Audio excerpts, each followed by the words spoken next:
This is the story of a girl named Sarah. I'm going to tell you what happened to her one winter night, something that changed her life forever. Sarah had just moved into an old apartment in the city. It was cheap, and she needed a place to stay, while she studied at the university. The apartment was small but cozy, except for one thing: a large antique mirror hanging on the wall of her bedroom. It had a golden frame, covered in dust, and looked like it had been there for years.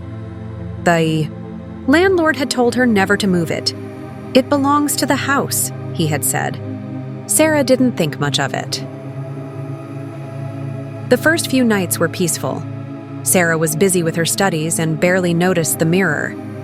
But then, strange things started happening.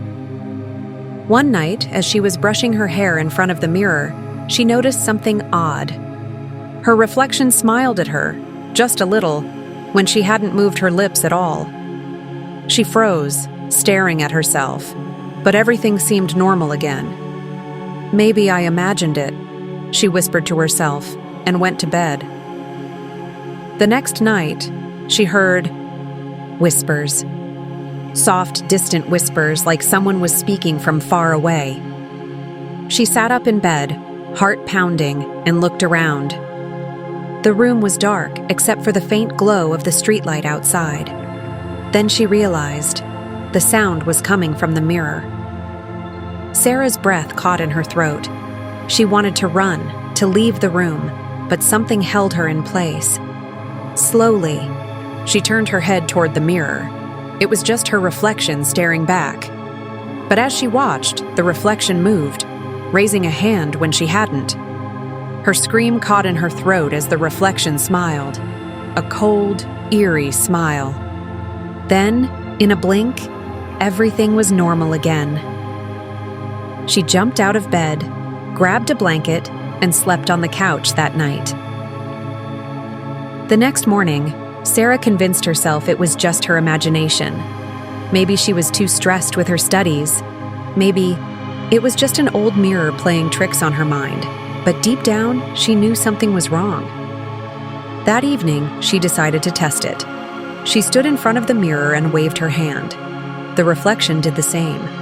She blinked, nodded, even stuck out her tongue. Everything seemed normal. Then she turned around, just for a second, to grab her phone. And when she turned back, her reflection hadn't moved. It was still looking at her from the same position. Her stomach twisted. She stepped closer, staring into her own eyes.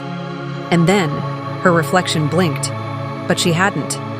Sarah stumbled back, her breath coming fast. This wasn't possible. This couldn't be real. And then, the reflection spoke. "Let me out."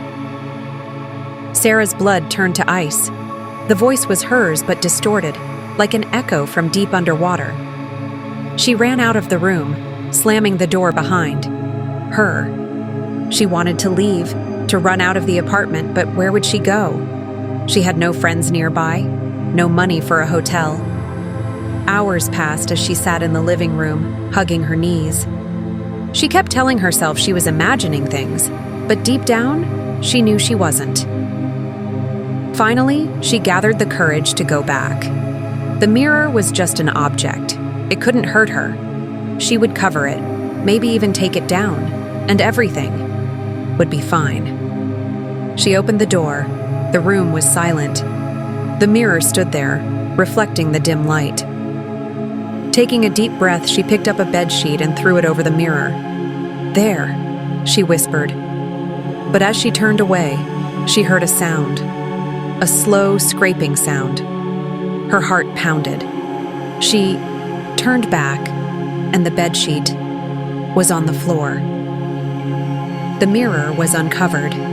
Her reflection was still there. But it wasn't her. The figure in the mirror was watching her, eyes dark and hollow. And then, slowly, it stepped forward.